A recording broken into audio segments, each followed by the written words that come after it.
be someone here very, very shortly. Okay, right, while we're waiting for the technology to get working, so one of the important things about this session is that, yes, I have a large selection of questions to ask our brave panelists, but actually this will work best because we do want to have an open discussion if you all participate fully. Of course, the organising committee has helped us greatly there by scheduling this immediately after lunch. Thanks. But seriously, it really will work a lot better if you all chip in and ask whatever questions there are that you want to ask. I think we've got some great stuff to talk about today. One of the things that would be very useful, I think, for our panelists to understand is actually who you are. So, do we have any librarians in the room? Put your hands up. Oh, whoa. Right, okay. Lots of librarians in the room. Fantastic. Okay, brilliant. Do we have any vendors in the room? Technology vendors? Give us a wave. Okay, fantastic. Hang on a second. Okay, consultants? A few consultants. Okay, do we have anybody from any scholarly societies here? Wow, okay, and are you all also librarians? Some of you are librarians, the rest of you, are you on the publishing side or are you on the society side of things? Okay, publishing side? Okay. Do we have any researchers in the room? Put your hand up. Good. Okay, fantastic. Anybody else not put their hands up so far? What is it that you do? Yeah. Well, we're trying to get it on the screen to start off with. Playing will be the next. There's a bunch of chairs up front, y'all, who are coming in. On there. You have to stay awake if you sit up. Yeah, you do want to stay awake, though, because it'll hurt our feelings otherwise if you're up front.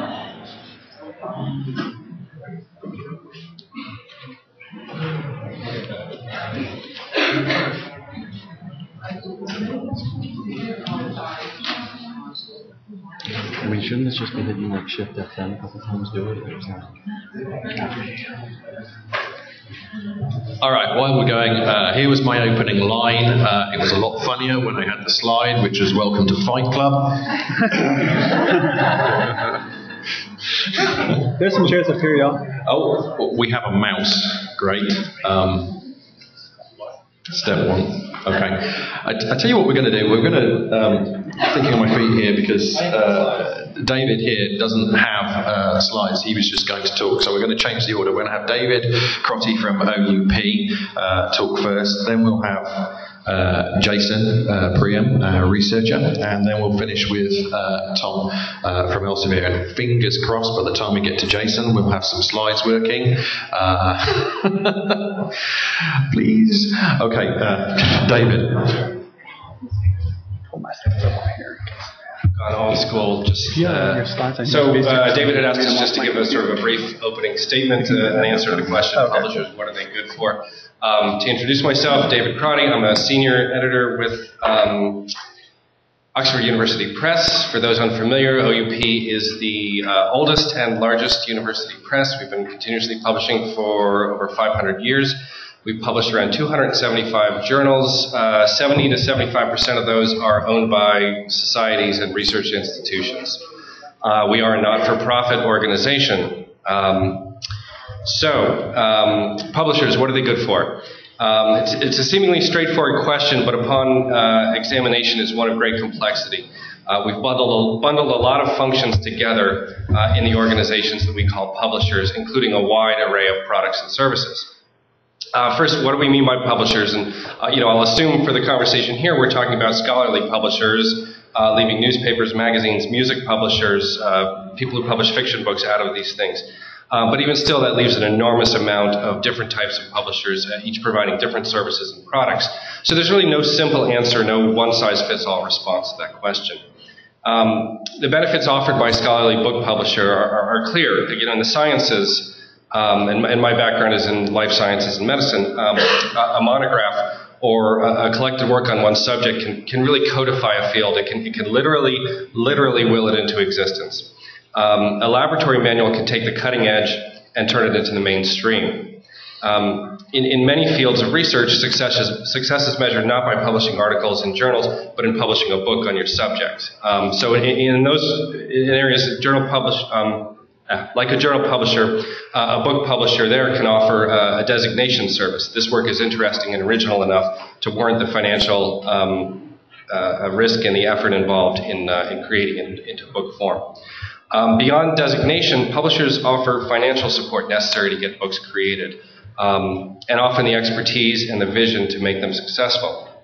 A good book requires quality planning, editing, design, figures must be created or licensed, reviews of drafts have to be commissioned, and often those reviews are paid for. I've been involved in books where the entire book was pretty much rewritten from scratch by a developmental editor.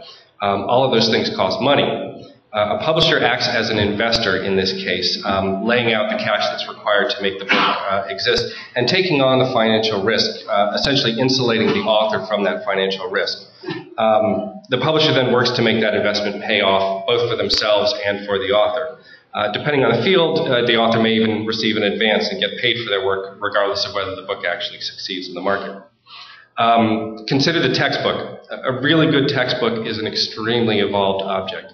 It requires a depth of understanding, both of the educational process and the form that fits it best. Textbooks have to be carefully planned out, and usually after they're written, they have to be torn down to the frame and rewritten for clarity and for consistency. That's why you see these crowd-written sort of open-source textbooks, and they're generally pretty miserable things compared to a really good textbook. Again, the publisher provides the service and does so at no cost to the author in return for a share of the eventual returns if they happen. The book publisher is very often the instigator of a project, the idea person who creates a book out of thin air. No publisher, then no idea. No publisher, no way to get the book written. No publisher, then potentially no quality.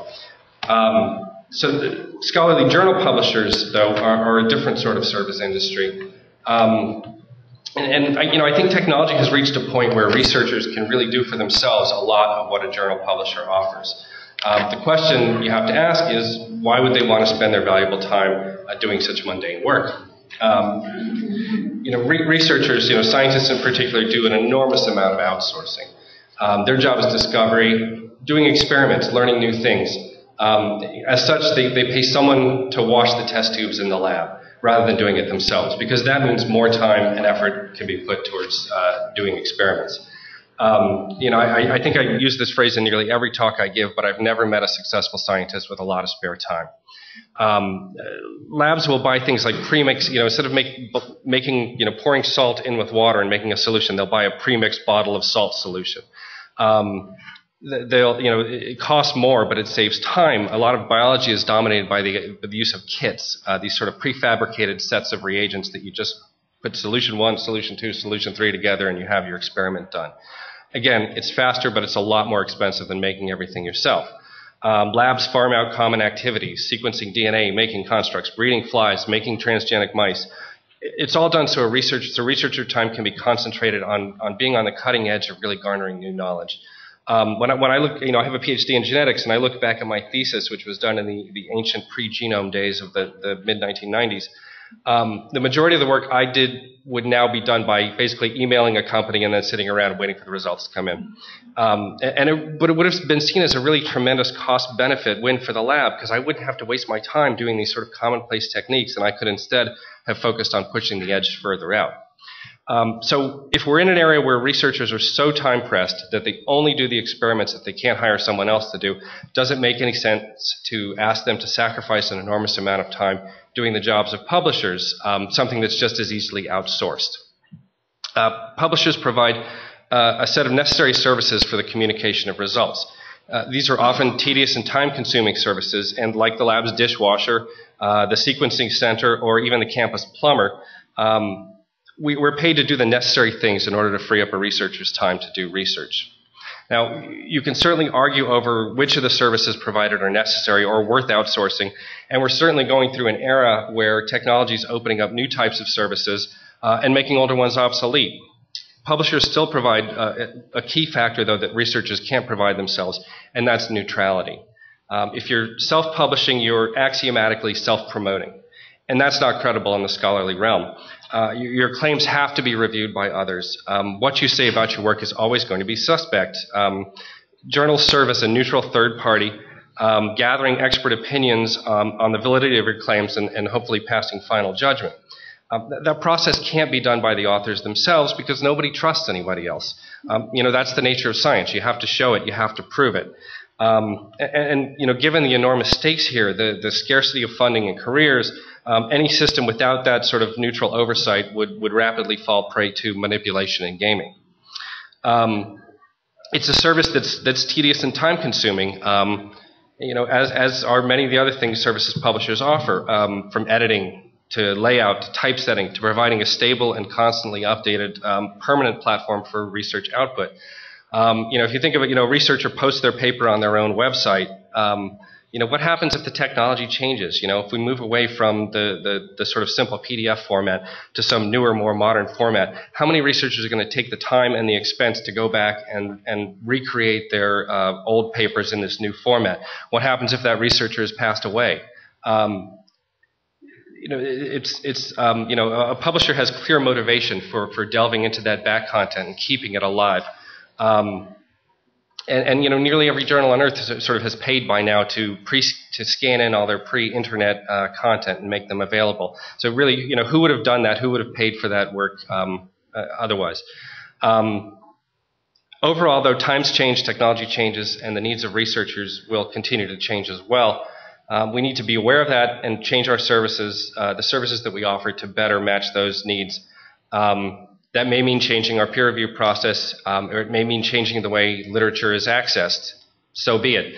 The publisher that succeeds is the publisher that best meets the needs of the customer.